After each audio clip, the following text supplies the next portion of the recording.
जो ईर्ष्या करता है ना, जो किसी को देख करके जलता है ना, वो कभी भी भगवान की कथा सुन नहीं सकता और ना ही वो भगवान की कथा किसी को सुना सकता।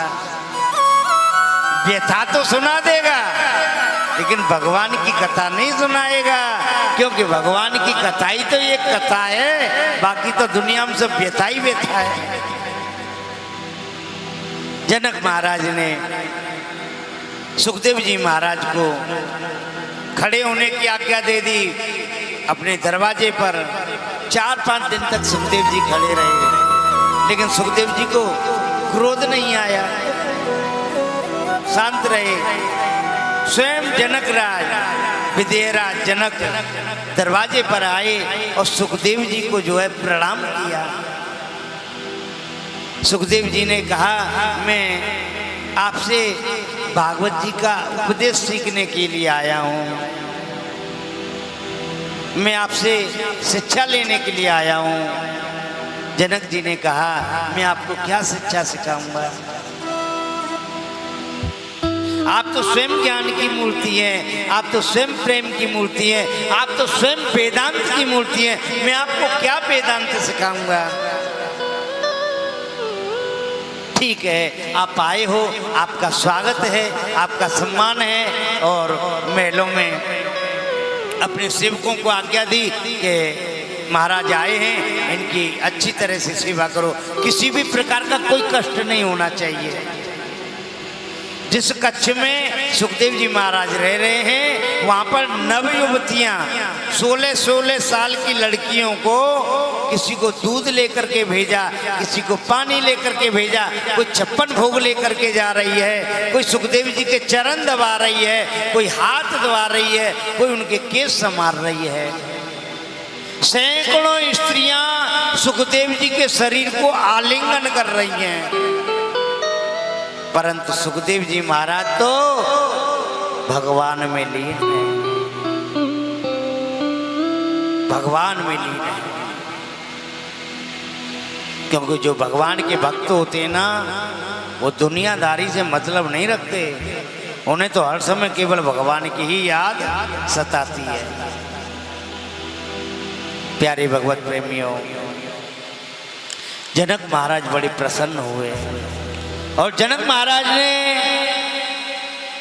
ढोल बजा करके अपनी पूरी प्रजा को बताया, पूरी प्रजा को बुलाया और दुनिया को बताया कि सुखदेव जी ने अपने काम को भी जीत लिया और अपने क्रोध को भी जीत लिया। और सुखदेव जी महाराज व्यास जी के पास पुनः आए, उनको प्रणाम किया। व्यास जी महाराज ने सुखदेव जी को भागवत जी का उपदेश किया। सूत जी महाराज कहते हैं, शौनकादिक मुनियों से जब राजा परीक्षित को 7 दिन का श्राप लगा था तो उनकी वो मुक्ति का उपाय कोई नहीं बता पाया, तब इन्हीं सुखदेव जी महाराज ने महाराज परीक्षित को मोक्ष प्रदान किया। तक्षक सर्प के श्राप से महाराजा परीक्षित को बचाया। शौनकादिक मुनियों ने कहा, गुरुदेव ये परीक्षित कौन है? सूत जी ने कहा, मैं परीक्षित की कथा को बताना उचित नहीं समझता, लेकिन जिसका जीवन भगवान की साथ जुड़ गया हो वह कोई सामान्य नहीं होता। परीक्षित का जीवन भगवान के लीलाओं से जुड़ा हुआ है, मैं अवश्य बताऊंगा। ध्यान लगा के सुने सभी लोग। जिस समय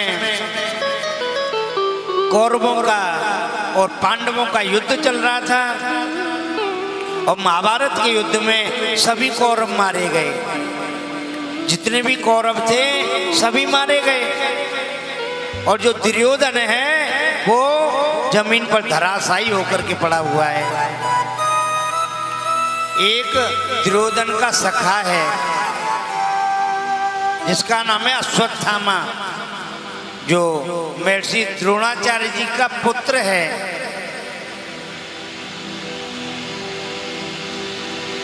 दुर्योधन आज बड़ा उदास है। अश्वत्थामा ने कहा, भैया दुर्योधन क्या बात है, आप उदास क्यों हो?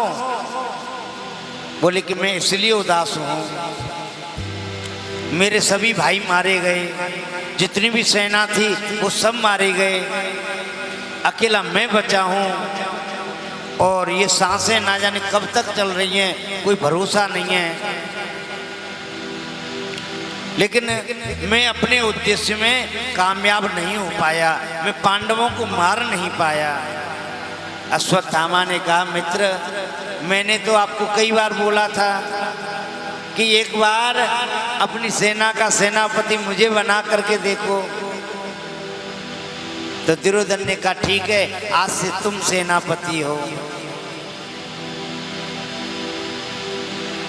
ठीक है, अब आपने मुझे सेनापति बना दिया तो समझ लो आज शाम तक, आज की जो रात है पांडवों की आखिरी रात होगी। अब भगवान की लीला तो बड़ी अपरंपार है। अब जिनके रक्षक स्वयं भगवान हो उन्हें किस बात की चिंता। पांचों पांडव तान दुपट्टा सो रहे हैं, ना कोई चिंता ना कोई भय।